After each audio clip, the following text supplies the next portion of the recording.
Allahumma shalli ala sayyidina Muhammad wa ala alihi wa sahbihi wasallam. Terus ke bawah.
واحد.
واحد.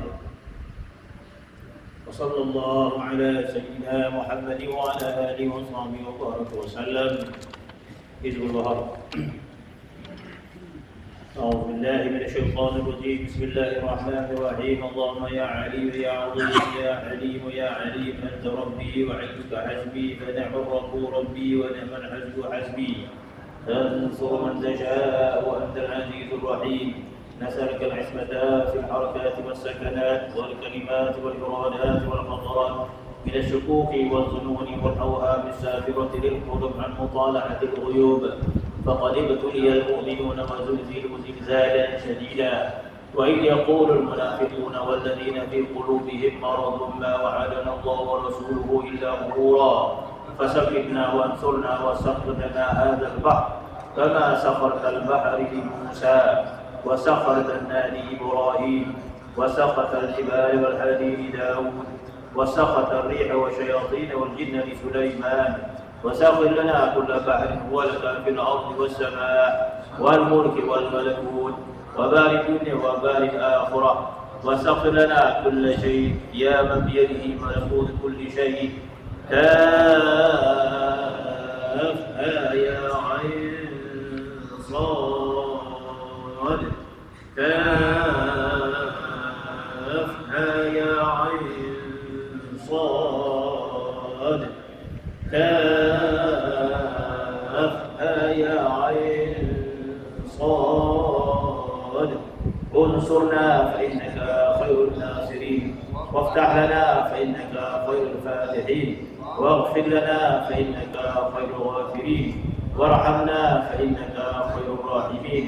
وارزقنا فإنك خير الرازقين، واهدنا ونجنا من القوم الظالمين، وهب لنا ريحا طيبة كما هي في علمك، وانشرها علينا من خزائن رحمتك، واحملنا بها حمل الكرامة مع السلامة والعافية في الدين والدنيا والآخرة، إنك على كل شيء قدير.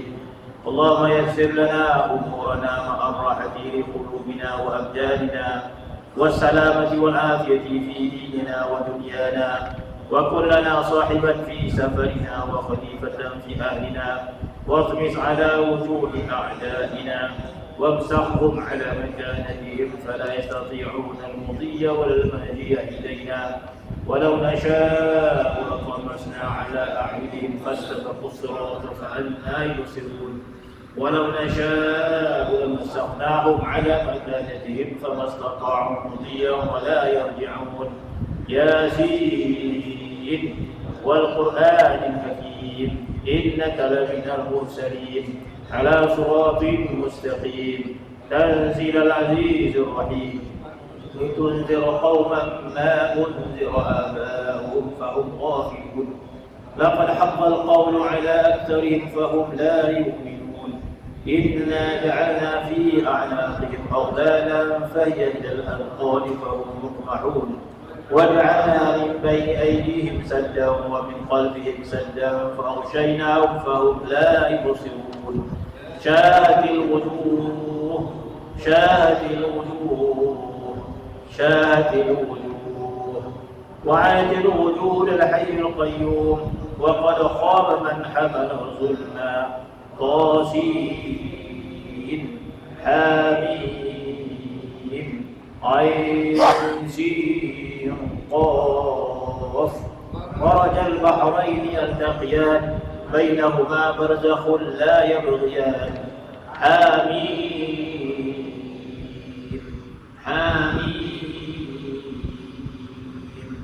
حميم حميم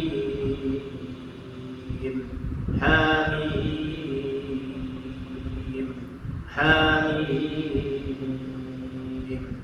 حميم ثم الأمر وجاء النصر فعلينا لا ينصرون.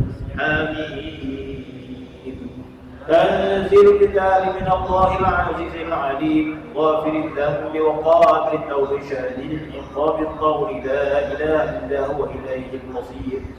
بسم الله بابنا تبارك حيطاننا، ياسين سقفنا، كافها يا عين صاد كفايتنا.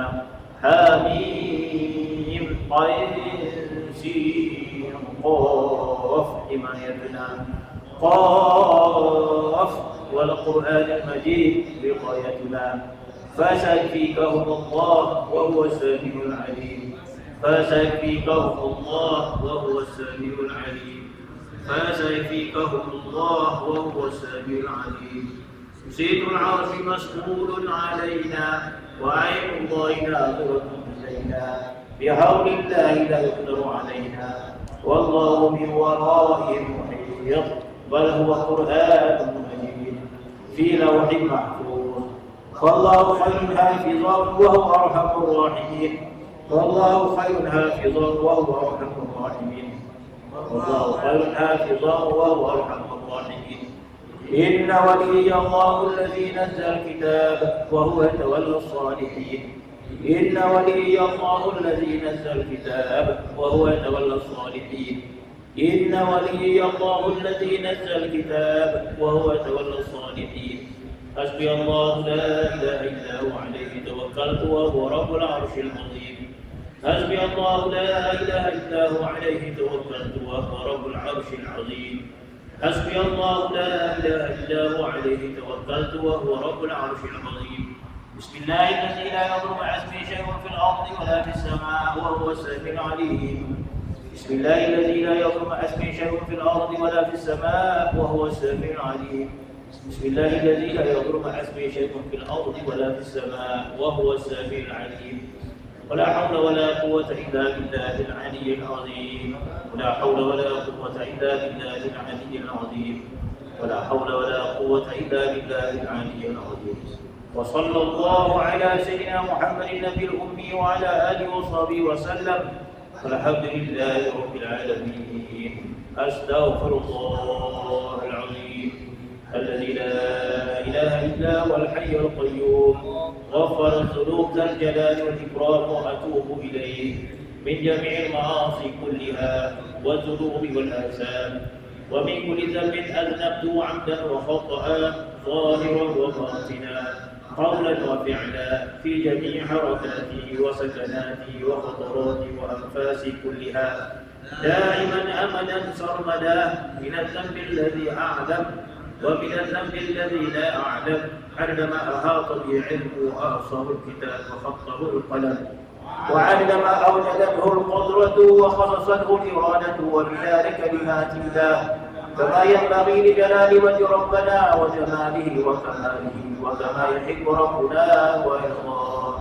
الحمد لله الذي تحمد كلم موسى واصطفى محمد ثم الصلاة والسلام تتلى لخير مرسل سددا والآل والصحب ومن يهدينا بسم الله وبه بدينا ولو عبدنا غيره شقينا يا حبذا ربا وحبدينا وحبذا محمد هدينا لولاه ما كنا ولا بقينا الله لولا أنت ما اهتدينا ولا تصدقنا ولا صلينا فأنزلا سكينة علينا وثبت الأقدام إن لقينا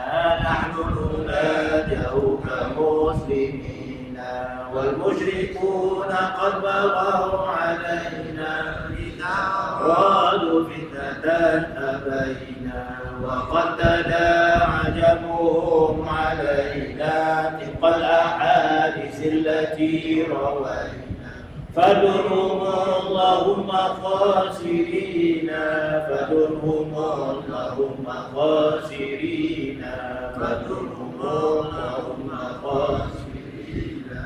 الله يا رحمن يا رحيم الله يا حي ويا قيوم الله يا قوي يا قدير الله يا علي يا عظيم لا ينبغي للمولى أن يعلونا الله يا لطيف يا عليم الله يا رؤوف يا حكيم الله يا تواب يا حليم الله يا وهاب يا كريم عبد العلا وجاهدا الله يا ملك يا منير الله يا ملك يا قدير الله يا مولى ويا نصير الله أنت الملك الكبير ليس عدانا لك معجزين الله يا شكير يا شكور الله يا عفو يا غفور الله يا عليم يا خبير الله يا فتاح يا نصير لك إيمان فتحك المبينا الله يا ظهير يا جليل الله يا بطين يا وكيل الله يا صديق يا جميل الله يا حفيظ يا كبير كن حافظا لنا وكن معينا الله يا ولي يا حميد الله يا مغني ويا رشيد الله يا مبدئ يا معيد الله يا عزيز يا مجيد لعزك التوحيد يشكرنا الله يا قادر يا مقتدر الله يا قاهر يا مؤخر الله يا فقير يا مصور الله يا مصي ويا مدبر دبر لنا ودمر العديد الله يا دائم لا يموت الله يا قائم لا يفوت الله يا محيي ويا مميت الله يا مغيث يا مقيت كن غفنا وحسننا حسينا الله يا بسيط أنت الواسع الله يا قبيض أنت المانع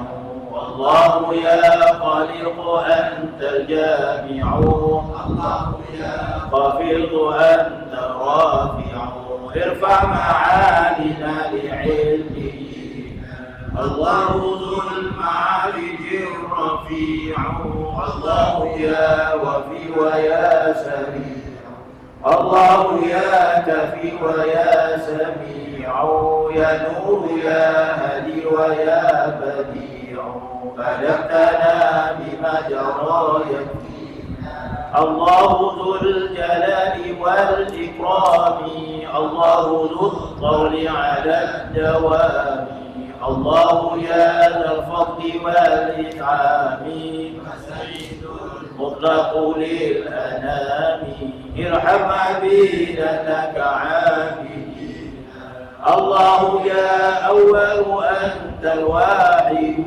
الله يا آخر أنت راشد يا ويل يا متكبر يا واجد يا متفضل يا ماجد بفضلك اقبلنا على ما فينا الله يا مبين يا ودود الله يا محيط يا شهيد الله يا متين يا شديد يا من هو الفعال ما يريد إنا ضعاف لك قد نجينا الله يا معز يا مقدم الله يا مذل يا منتقم البادئ البقي فلا ينعدم المحسن وللعفيف الأكرم ليس لنا سواك من يحمي الله يا وريث أنت الآمد والله يا بعيث أنت الآمد يا مالك الملك الإله صامد لك والد كفى العدان فقد رضينا الله يا قديم يا قهار الله يا نبي أنت ضار الله يا بريء يا غفار ذا القوة الجبار قوم لنا دنيا وقوم فينا الله رب العزة السلام المؤمن المهيمن العلام ذو الرحمة الأعلى الأعز تم الحق هو الإسلام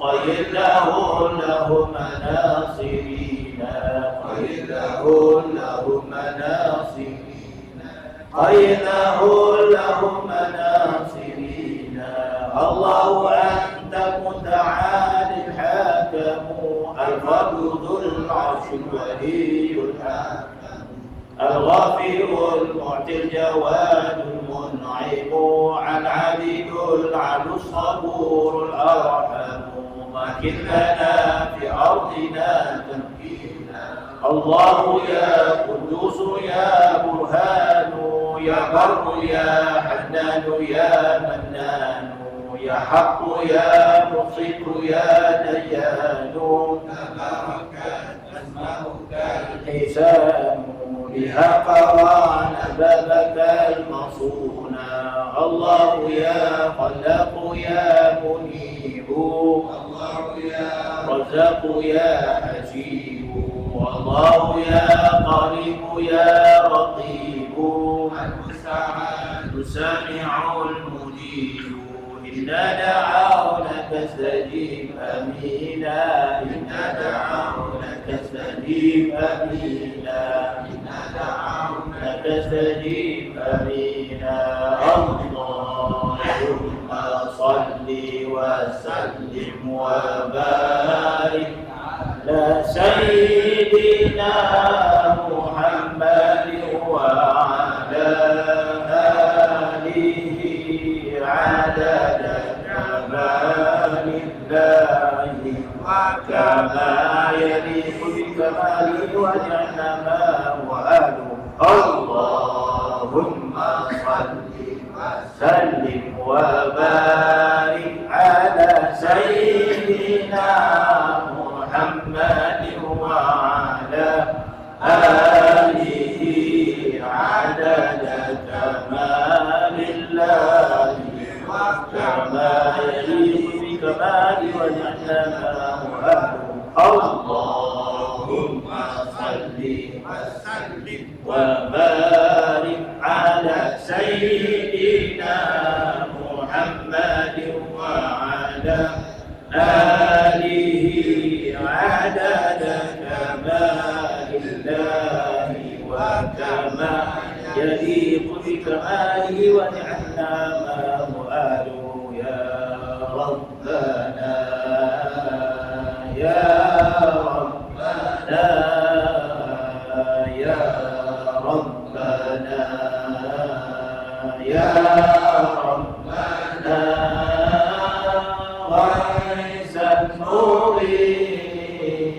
سال اسقنا اسق العطاش شتك الرمان فاض الأوعار روي قلبنا قد أجدبت أرض القلوب قد أجدبت أرض القلوب واستكمت فينا الخطب وأنت غفار الذنوب اغفر إلهي ذنبنا يا من يغيث المستغيث يا من يغيث المستغيث إن لم تغيثنا من يغيث وما لنا رب المغيث سواك يا رب العباد فينا صغار ردعون فينا صغار ردعون فينا شيوخ ركع كذا بهائم ردعون وأنت للكل مور الجهل البدا حل بنا جهل البدا حل بنا فلا بهم تربينا وكل ذنبنا والذي طمس الفؤاد إن كنت غيث طائعين إن كنت غيث طائعين فمن يغيث المذنبين رحمة خير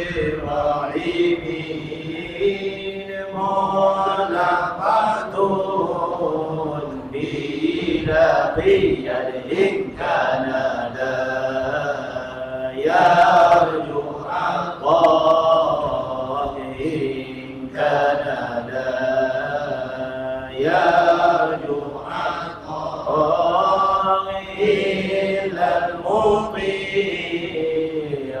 إلى هدى بمن يلوذ من حصان أنت لمن قد ضل هل يا ربي عاملنا بما يا ربي عاملنا بما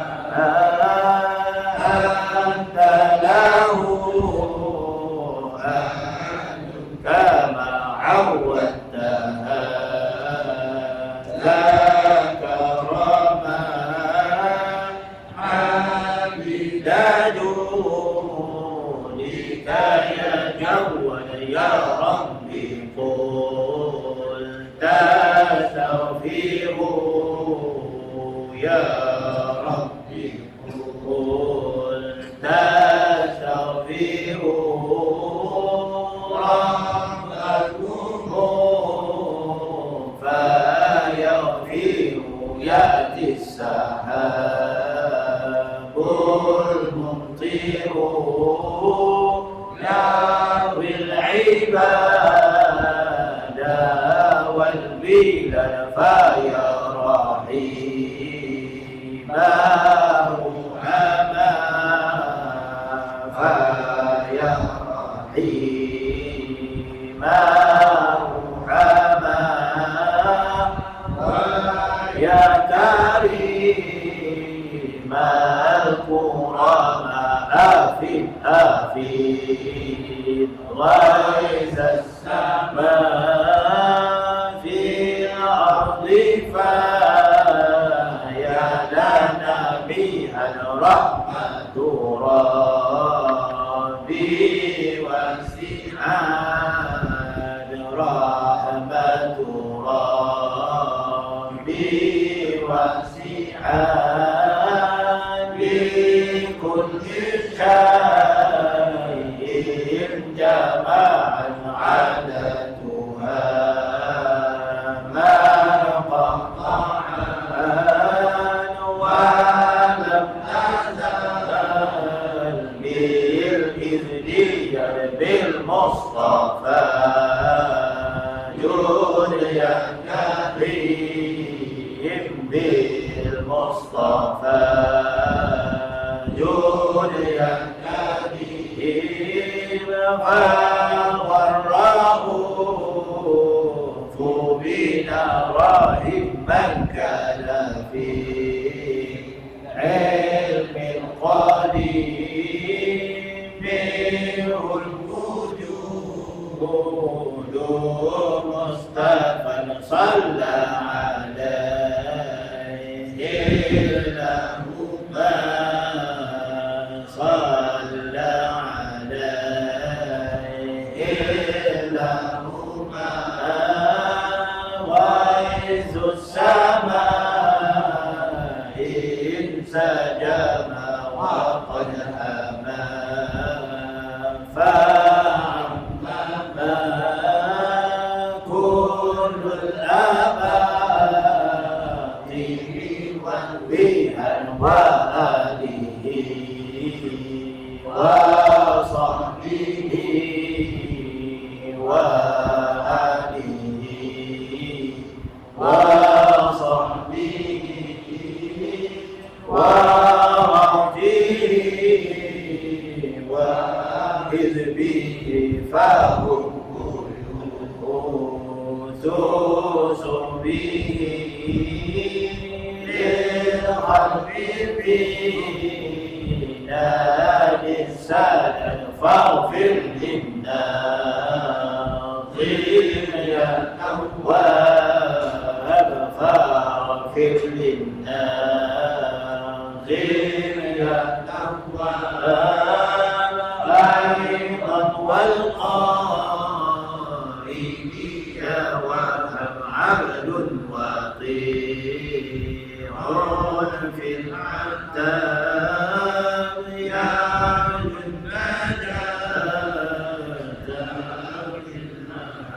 اللهم إني أسألك بنور وجه الله العظيم الذي ملأ أركان عرش الله العظيم وقامت به عوالم الله العظيم أن تصلي على مولانا محمد ذي القدر العظيم وعلى آل نبي الله العظيم بقدر عظمة ذات الله العظيم في كل لمحة ونفس عدد ما في علم الله العظيم صلاة دائمة بدوام الله العظيم تعظيما لحقك يا مولانا يا محمد يا ذا الخلق العظيم وسلم عليه وعلى آله مثل ذلك واجمع بيني وبينه كما جمعت بين الروح والنفس ظاهرا وباطنا يقظة ومناما واجعله يا رب روحا لذاتي من جميع الوجوه في الدنيا قبل الآخرة يا عظيم لا إله إلا الله لا إله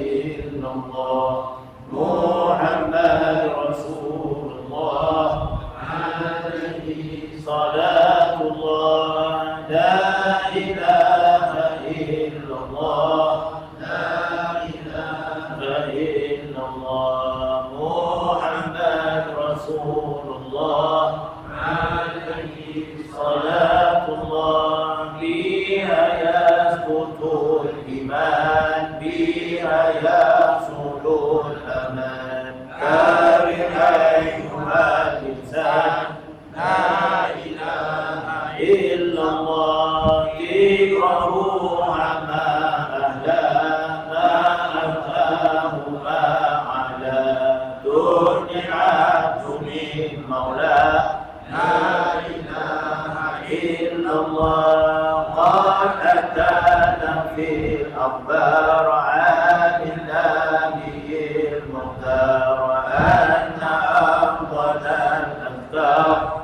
لا إله إلا الله يا معنى التوحيد ودلت بلا مزيد كافر أيها المريد لا إله إلا الله ذاكرها لا يشقى لا ينام فرقا هي العروة الوثقى لا إله إلا الله لا إله إلا الله لا إله إلا الله محمد رسول الله عليه صلاة الله يا حسنك الحصين هي ذكرك المتين ذكر رب العالمين لا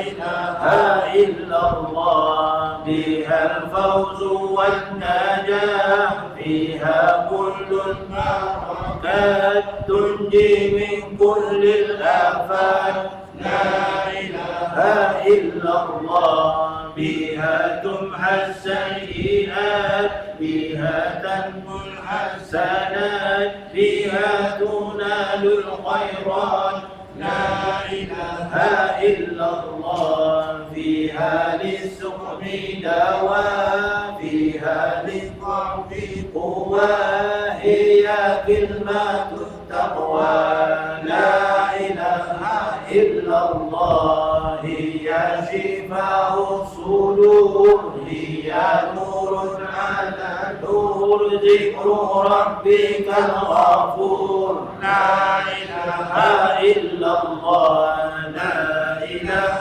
إلا الله لا إله إلا الله محمد رسول الله عليه صلاة الله هي النعمة العظمى هي المقام الأسمى ليس تلقي على ما لا إله إلا الله هي شفاء العلال فيها إسلام الخلال فاذكر لا تخشى الملال لا إله إلا الله لازمها يا إخوان بها الجنان إن مفتاح الجنان لا إله إلا الله لازمها بالأسحار والعشير والإبكار تستمد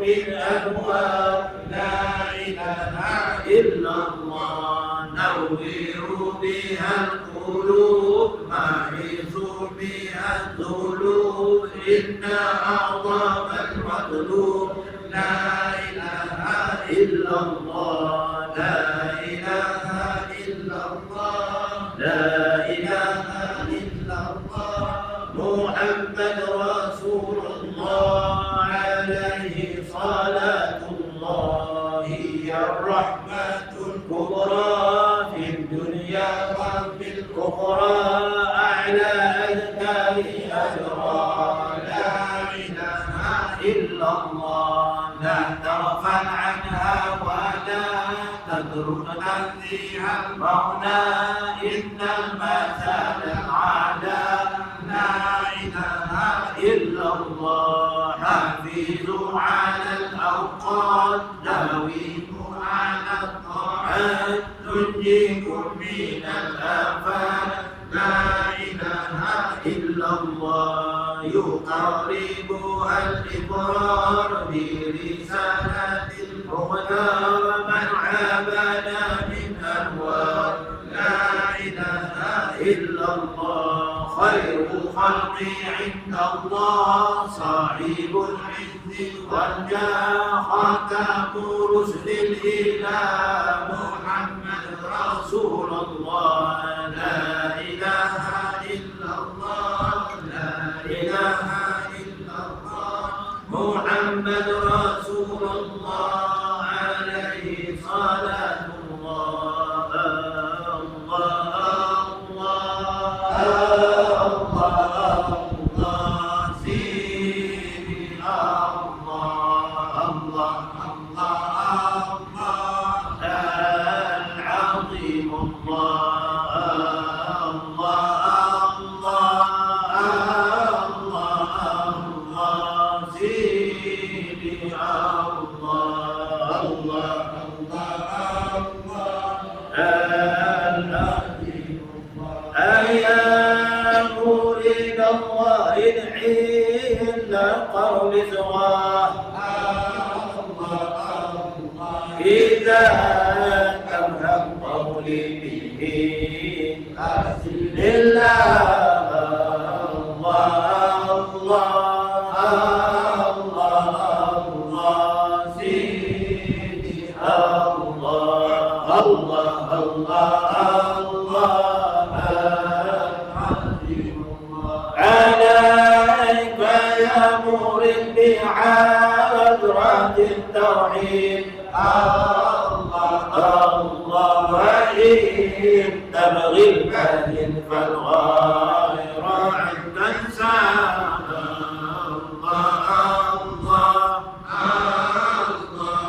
الله سيدي الله العظيم الله فاذكر اسم الأعظم وتويل كون دونان الله وقوة بار القدم فذا نبر الله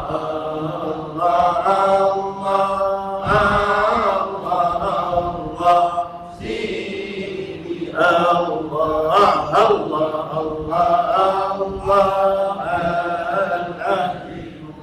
وخذ بار الأنور والمعنى والأسرار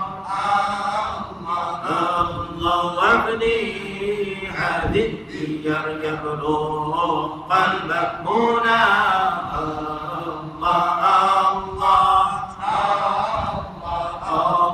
الله سيدي الله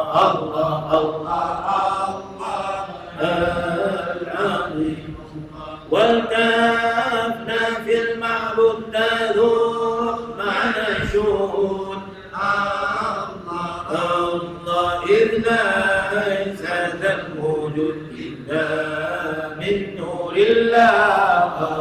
الله الله الله سيدي الله الله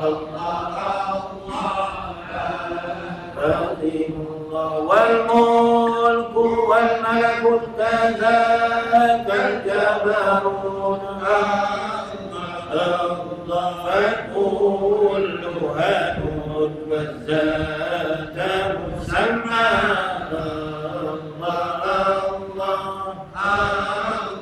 الله سيدي الله الله واغيث عن الصفات وافتاح ذات الذات. الله هذه تلون مصيرها لله.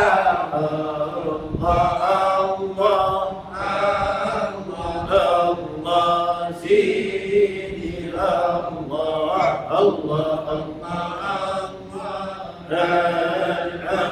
الله إليه المنتهى ومنه المبتدى. الله والآن قد بدا والكون في علاه.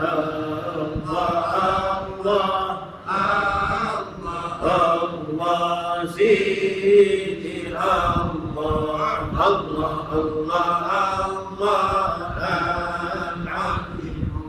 له الكون مرآة ومظهر صفات.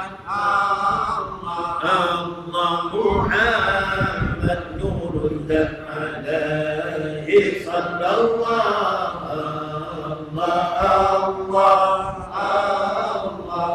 الله سيدي الله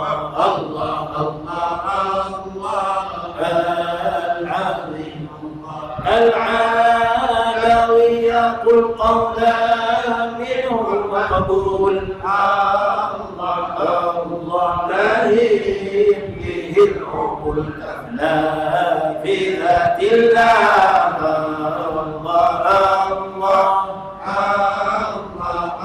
الله سيدي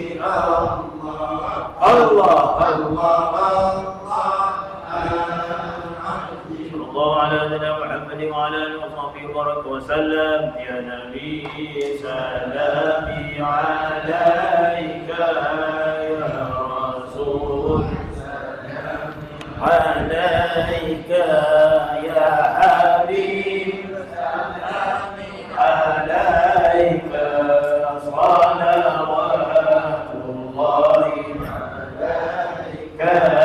يا نبي سلامي عليك يا رسول سلامي عليك يا حبيب سلامي عليك صلوات الله عليك يا نبي سلامي عليك يا رسول سلامي عليك يا حبيب سلامي عليك صلوات الله عليك.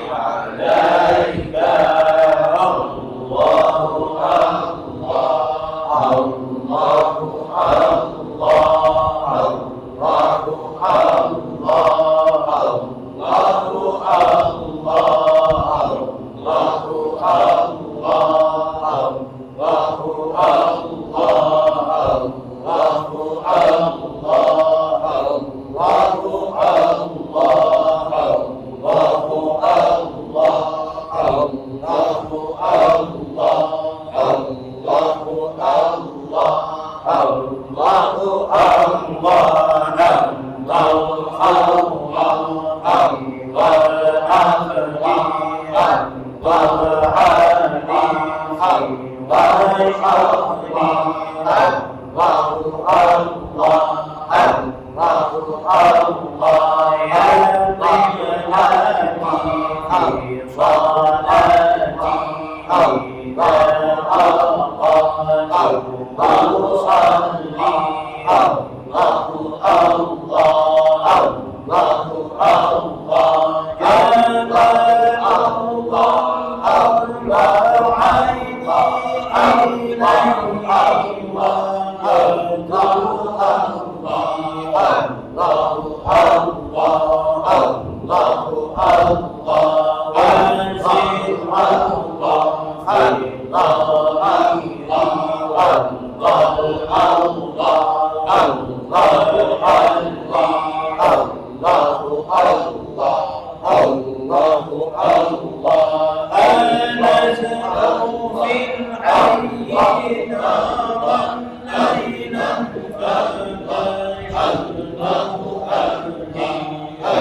Bismillahirrahmanirrahim. Alhamdulillahirabbil alamin wassalatu wassalamu ala asyrofil anbiya'i wal mursalin wa ala alihi washabbihi ajma'in.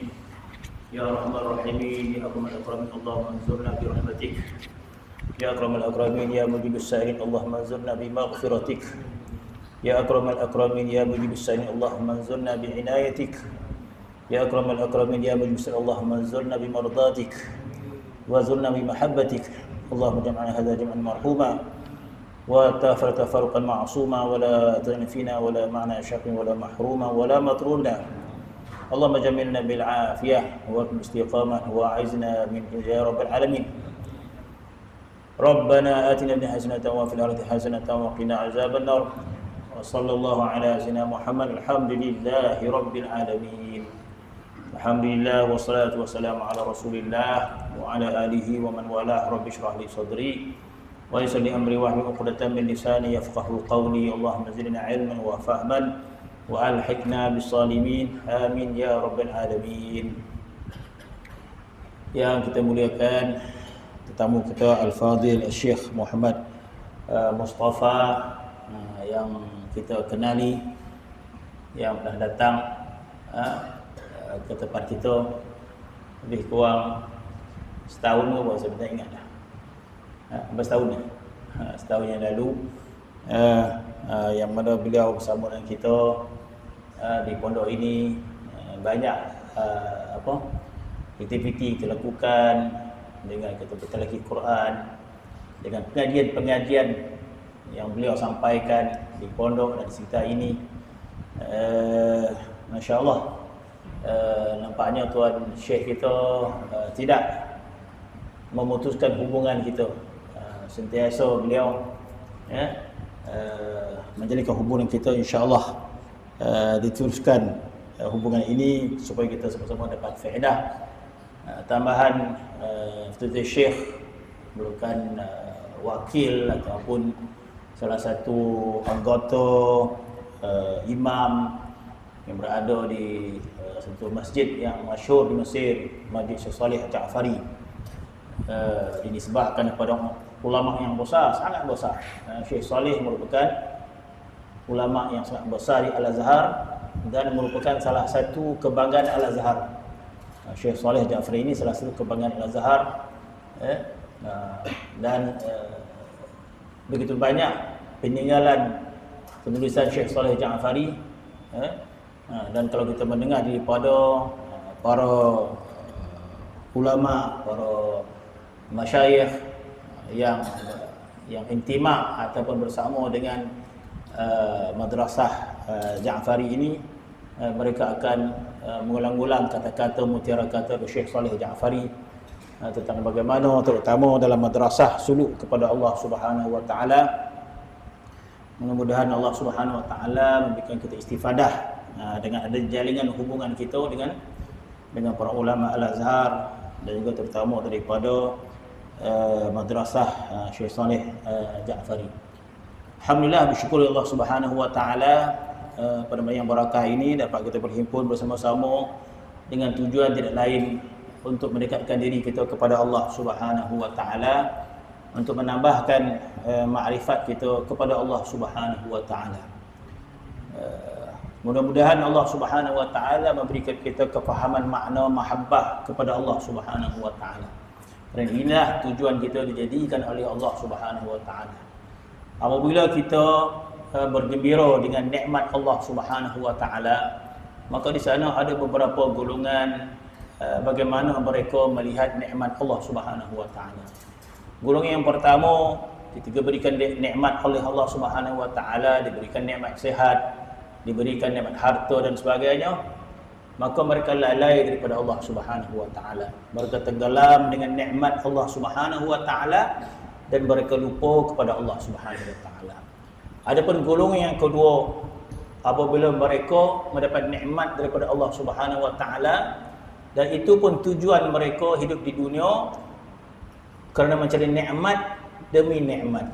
Mereka mencari nikmat sehat, mereka mencari nikmat harta. Tetapi golongan yang kedua ini, ketika mana mereka mendapat nikmat, mereka berterima kasih kepada Allah Subhanahu wa taala. Jadi mereka susah sentiasa mencari harta. Apabila diberikan harta, maka mereka bergembira dengan harta dan berterima kasih kepada Allah kerana diberikan harta.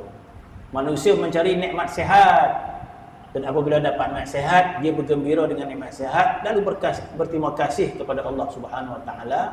Maka golongan kedua ini adalah golongan yang lebih baik sedikit kerana mereka sentiasa ingat pada Allah Subhanahu wa taala dan berterima kasih kepada Allah Subhanahu Wa Taala, tetapi nikmat mereka kepada kurniaan nikmat. Mereka tidak memahami nikmat kepada Allah Subhanahu Wa Taala. Adapun golongan yang ketiga, golongan yang lebih memahami hubungan dengan Allah Subhanahu Wa Taala, iaitu golongan yang inginkan nikmat di dunia, inginkan nikmat sehat, inginkan nikmat harta dan sebagainya, tetapi setiap kali mana mereka mendapat nikmat, mereka bertambah rasa cinta kepada Allah Subhanahu Wa Taala. Seperti isteri bertambah cinta kepada suami dia, kerana suami dia sentiasa memberikan, maka setiap kali suami dia memberikan pemberian, bertambah rasa cinta kepada suami. Begitu juga kepada Allah Subhanahu Wa Taala. Ini adalah golongan yang salik kepada Allah Subhanahu Wa Taala, iaitu golongan yang mencari makna cinta kepada Allah Subhanahu Wa Taala. Apakah makna cinta kepada Allah Subhanahu Wa Taala? Maka mereka dapat faham makna cinta kepada Allah melalui kurniaan Allah Subhanahu Wa Taala. Seperti si isteri mencari makna cinta suami dia. Selagi mana suami dia tak boleh golang ameh, dia tak faham suami dia cinta pada dia. Cinta apa bodoh itu, ameh tak ada bagi pun. Jadi si isteri tadi melihat cinta suami dia melalui pemberian demi pemberian. Kalau suami bagi sikit, dia anggap sikitlah cinta suami dia. Bermaksud dia mencari cinta suami dia melalui kurniaan. Begitulah kita kepada Allah Subhanahu Wa Taala, kita mencari cinta Allah melalui pemberian dia. Jadi apabila Allah Taala tidak kurniakan pemberian, kita sangka Allah Taala sedikit cintanya kepada kita. Maka ini adalah golongan yang salik kepada Allah Subhanahu Wa Taala. Dia mencari makna cinta Allah tetapi melalui kurniaan. Diberikan sehat, baru dia faham tentang cinta Allah Subhanahu Wa Taala. Jadi dia memahami cinta Allah melalui nikmat Allah Subhanahu Wa Taala. Ada golongan yang ketiga, golongan khawasul khawas. Mereka mencintai Allah bukan kerana kurniaan Allah Subhanahu Wa Taala, mencintai Allah kerana Allah Subhanahu Wa Taala, tanpa pemberian Allah Subhanahu. Bermaksud kalau Allah Subhanahu Wa Taala tidak mengurniakan dia sebarang nikmat, maka dia tetap cinta kepada Allah Subhanahu Wa Taala. Seperti isteri mencintai suami kerana suami, walaupun suami tak beri apa-apa pun tetap cinta kepada suami. Ini hubbuz zat namanya, cinta kepada diri Allah Subhanahu Wa Taala. Jadi mudah-mudahan kita diberikan kepahaman oleh Allah Subhanahu Wa Taala makna cinta kita kepada Tuhan kita. Sama ada kita mencintai Allah Subhanahu Wa Taala melalui kebaikan-kebaikan yang Allah Ta'ala berikan kepada kita, nikmat sehat, nikmat iman dan sebagainya, maka menambah cinta kita kepada Allah Subhanahu Wa Ta'ala. Ataupun Allah Subhanahu memberikan kita kepahaman yang lebih tinggi lagi, kita cinta kepada Allah kerana Allah Subhanahu Wa Ta'ala, bukan kerana lain. Maka golongan ini mungkin ketika mana kita menyebut nama Allah, itu sudah memadai untuk kita faham Allah Subhanahu Wa Ta'ala. Itu sebagaimana yang dikurniakan kepada Nabi kita sallallahu alaihi wasallam. Nabi kita sallallahu alaihi wasallam cukup sekadar menyebut Allah, maka Nabi telah memahami makna cinta. Maka Allah Taala berfirman, "Qul Allah summa zarhum fi khawdihim yal'abun." Ya Muhammad, engkau sebutlah Allah dalam hati engkau. Sekadar menyebut kalimah Allah, maka dah faham dah makna cinta Allah Subhanahu Wa Taala. Mudah-mudahan Allah Subhanahu Wa Taala memberikan makna ma'rifat, makna cinta kita kepada Allah Subhanahu Wa Taala, agar kita kembali kita kepada Allah Subhanahu Wa Taala dengan membawa makna ma'rifat ini. Mudah-mudahan Allah semua memperbolehkan kita. Jadi sebagai biasa, kita akan menggunakan waktu yang ada ketika mana Tuan Syekh kita datang untuk memberikan kita juga sikit sebanyak taujihat, tazkirah, nasihat kepada kita, apa yang diilhamkan oleh Allah Subhanahu Wa Taala. Mudah-mudahan berikan kita pengajaran dan juga tazkirah. Falyatafaddal mashkura. Jazakumullah khairan. Assalamualaikum warahmatullahi wabarakatuh. A'udzu billahi minasyaitonir rajim. Bismillahirrahmanirrahim. Alhamdulillah والشكر لله ولا معبود إلا الله وأشهد أن لا إله إلا الله كل ما في الكون دال على الله وموصل إلى الله وأشهد أن سيدنا ونبينا وتاج رؤوسنا سيدنا محمد بن عبد الله باب الوصول الأول إلى الله فاللهم صل وسلم وبارك على الذات المحمدية اللهم صل وسلم وبارك على صاحب الروضة الندية اللهم صل وسلم وبارك على ذو النفس الذكية له منا جميعا في هذه الليلة المباركة ومع كل نفس منا أفضل صلاة وسلام وتحية وارض اللهم عن أزواجه أمهات المؤمنين وعن الصحابة والتابعين ومن تبعهم بإحسان إلى يوم الدين وارض اللهم عن مشايخنا في السلسلة المباركة المتصلة إلى سيدنا رسول الله أجمعين وارض اللهم عنا معهم برضاك عنهم يا رب العالمين. Syekh memulakan mukadimah dia dengan mengucap puji pada Allah Subhanahu wa taala dan bersalawat ke atas Nabi sallallahu alaihi wasallam dengan menyebut keberkatan yang datang daripada radahnya Nabi sallallahu alaihi wasallam dan Syekh juga mudah-mudahan Allah Subhanahu wa taala memberikan kita keberkatan daripada keberkatan silsilah kita yang menyampai kepada Rasulullah sallallahu alaihi wasallam daripada seorang murabbi kepada seorang murabbi kepada seorang murabbi sampailah silsilah ini menyambung kepada Rasulullah sallallahu alaihi wasallam.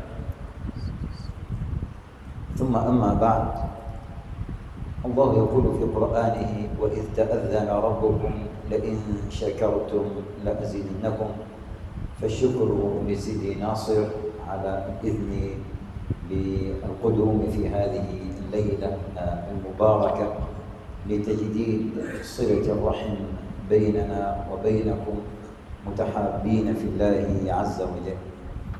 Firman Allah Subhanahu wa taala, sekiranya kamu bersyukur kepada Allah Subhanahu wa taala maka kami akan tambah. Maka Syekh mengatakan aku bersyukur dan berterima kasih kepada kita penuh radah ini kerana menerima kedatangan beliau dan dapat beliau untuk menyambung hubungan silaturahim bersama dengan kita. وبما أننا في فندق الروضة فحديثنا اليوم عن الروضة. Jadi Syekh kata sempena dia datang ke Pondok Raudah maka dia akan bercakap tentang Raudah. الروضة في اللغة العربية هي الأرض الخضراء ذات العشب والماء.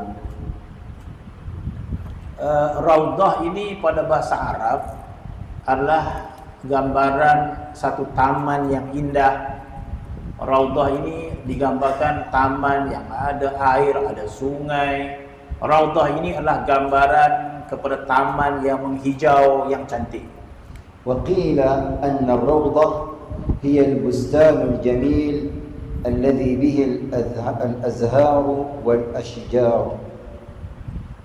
Dan sebahagian mengatakan bahawa Raudah itu adalah taman-taman yang dipenuhi dengan bunga-bunga yang indah.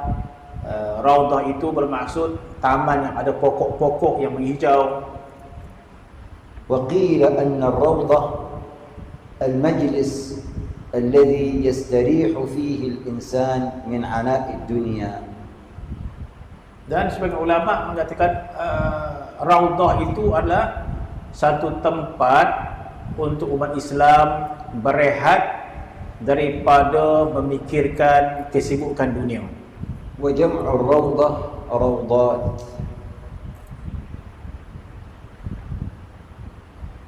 فهذا الذي جعلني أتحدث إليكم في هذه الليلة المباركة في خير مكان ألا وذلك روضة رسول الله صلى الله عليه وسلم. Dan inilah yang sebenar yang ingin disebut oleh Tuan Syekh kita, Jadi masukkan adalah raudhah, taman yang dimaksudkan oleh Nabi kita sallallahu alaihi wasallam, maka itu raudhah Nabi. وذلك مأخوذ من قول رسول الله صلى الله عليه وسلم ما بين بيتي ومنبري روضة من رياض الجنة. Kerana terdapat hadis Nabi sallallahu alaihi wasallam, Nabi bersabda, ma baina qabri, di antara kuburku dan juga mimbarku terdapatnya satu raudhah, satu taman daripada beberapa taman syurga. فالذي يجلس في روضة رسول الله صلى الله عليه وسلم ويقسم أنه في الجنة ما حنث في يمينه وقد بر في يمينه، لأن الروضة قطعة من الجنة بنص رسول الله صلى الله عليه وسلم. الذي يقسم أنه جلس في الجنة فقسمه صحيح لأنه جلس في روضة رسول الله صلى الله عليه وسلم. Syekh mengatakan, jika ada seorang itu dia bersumpah, aku bersumpah demi Allah, aku duduk pada taman syurga yang sebenar, aku dah masuk syurga dah. Ada seorang kata, aku bersumpah aku dah duduk dalam taman syurga dah. Maka kalau yang dimaksudkan itu, dia duduk di raudhah Nabi, di antara mimbar Nabi dan kubur Nabi, tapi dia mengatakan aku dah duduk dalam syurga betul-betul dah. Maka betul sumpah dia. Kerana memang raudhah di antara mimbar dan juga kubur itu memang benar-benar taman syurga yang sebenar. Walhamdulillahi Rabbil Alamin. Al-an nahnu jami'an نجلس في روضة من رياض الجنة لقول الرسول صلى الله عليه وسلم إذا مررتم برياض الجنة فارتعوا. قيل يا رسول الله وما رياض الجنة؟ في رواية قال صلى الله عليه وسلم مجالس العلم، وفي رواية قال حلق الذكر. Jadi ketika mana Nabi menyebut di antara mimbarnya dan kuburnya adanya raudhah taman syurga, memang ia benar-benar taman syurga. Begitu juga satu hadis Nabi menyebut, apabila kamu lalu pada satu taman syurga, hendaklah kau berhenti duduk dan mengambil faedah. Maka sahabat bertanya, apakah taman syurga itu ya Rasulullah? Satu riwayat halaqah ilmu. Ada satu riwayat adalah halaqah zikir, sebagaimana yang kita lakukan ini. والنبي صلى الله عليه وسلم يخبرنا عن القبر فيقول إما روضة من رياض الجنة أو حفرة من حفر النار. Begitu juga hadis Nabi bersabda tentang raudhah, iaitu tentang kubur, tentang alam kubur, dengan sabdanya kubur itu sama ada menjadi salah satu raudhah, taman di taman-taman syurga, atau menjadi satu lubang pada lubang api neraka. ففي فندق الروضة تجد أن القلوب حاضرة إلى الملك والملكوت، إلى ذي العزة والجبروت، تطير القلوب من الأجساد بأجنحة بلا ريش إلى عرش الله سبحانه جل جلاله وتقدست أسماؤه. Jadi Syekh mengatakan, jamaah yang ada di pondok raudhah ini, apa yang kita lakukan adalah jiwa kita, hati kita terbang tanpa sayap. Bahasa yang sangat indah, sangat tinggi. Kita di pondok raudhah ini, ruh kita terbang tanpa sayap.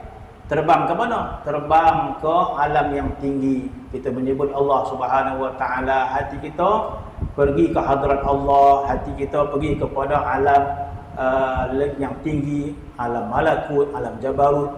Apabila kita majlis mengingati Allah Subhanahu wa taala, bermaksud hati kita pergi ke alam yang tinggi. Alhamdulillah an jama'a Allah lakum fi hadha al-makan at-tayyib المبارك الروضة بين التعريف اللغوي والتعريف الاصطلاحي للروضة، حيث المكان الطيب ذو العشب وذو الأرض الخضراء، والمكان الذي يصلى فيه ويذكر فيه اسم الله ويصلى فيه على رسول الله وفيه مجلس الذكر وفيه مجلس العلم وفيه تلاوة القرآن الكريم. Adapun raudah yang ada di sini, dia terhimpun raudah ini dengan makna yang zahir, dengan makna yang lebih maknawi. Kerana di raudah ini ya adanya pohon-pohon yang hijau, adanya tumbuh-tumbuhan dan sebagainya, memang raudah betul. Dan juga raudah maknawi, sebab di sini juga tempat orang yang melakukan amal ibadat, tempat kita baca Quran, tempat kita berzikir, tempat kita bersalawat. Ini adalah raudah yang berbentuk maknawi. فإذا أردنا أن تكون حياتنا جميعها في الروضة اللغوية والمعنوية والحسية فعلينا أن نتصل بصاحب الروضة سيدنا محمد صلى الله عليه وسلم. Sekiranya kita ingin berada mendapat raudah secara zahir, taman, buah-buahan, bunga-bunga, ataupun kita ingin mendapatkan raudah berbentuk maknawi, ilmu, zikrullah, maka hendaklah kita menyambungkan diri kita dengan tuan empunya raudah, yaitu Nabi Muhammad sallallahu alaihi wasallam. فصاحب الروضة المحمدية صلى الله عليه وسلم هو الذي سيوصلنا إلى روضات الجنات في نعيم ليس بعده نعيم، حيث الروضة الدائمة في جنة الله سبحانه عز وجل. Yang menyampaikan kita kepada raudah yang sebenar, tidak ada raudah yang sebenar selepas raudah yang dijanjikan oleh Allah Subhanahu wa taala, iaitu syurga kelak. Yang boleh menyampaikan kita ke sana adalah Nabi kita Muhammad sallallahu alaihi wasallam. وذلك بقول الله يا أيها الذين آمنوا استجيبوا لله وللرسول إذا دعاكم لما يحييكم فحياتنا الحقيقية في تسليم أمورنا لله ثم لرسوله صلى الله عليه وسلم. Firman Allah Subhanahu wa taala yang maksud, wahai orang beriman, sahutlah seruan nabimu, yang mana seruan nabimu itu akan menghidupkan kamu, akan menghidupkan hati-hati kamu. فنسأل الله عز وجل أن يجعل حياتنا كلها روضة، وأن يجعل قبورنا روضة، وأن يجعل آخرتنا بجوار صاحب الروضة في الفردوس الأعلى بإذن الله العلي الأعلى. Mudah-mudahan Allah Subhanahu wa taala menjadikan kehidupan kita ini sentiasa berada dalam raudah, majlis ilmu, majlis zikir, dan mudah-mudahan ketika meninggalnya kita alam barzakh, kita berada dalam raudah, raudah di alam barzakh, dan mudah-mudahan kita akan dapat akhirat nanti masuk ke raudah yang sebenar, iaitu syurga Allah Subhanahu wa taala. ولا حرمنا الله جميعا في الجلوس في مثل هذه المجالس التي هي الروضة، ولا حرمنا الله عز وجل في الجلوس في روضة رسول الله صلى الله عليه وسلم. ونسأل الله أن نكون في معية رسول الله وفي كفالة رسول الله وفي ضمانة رسول الله وفي شفاعته يوم القيامة صلى الله عليه وسلم.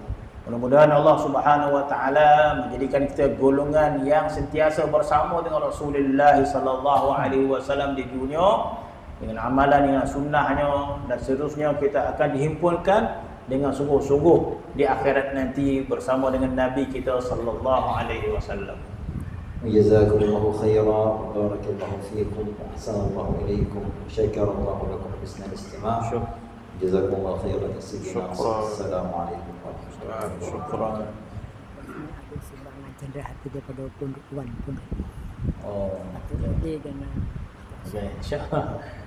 Terima kasih kepada Tuan Syekh Mustafa dengan nasihatnya, dan sekali lagi majlis mengalu-alukan kedatangan beliau sini. InsyaAllah sentiasa kita mengalu kedatangannya, dan seterusnya ada cenderamata daripada Wan Pondok. Apa benda ni? Buah-buah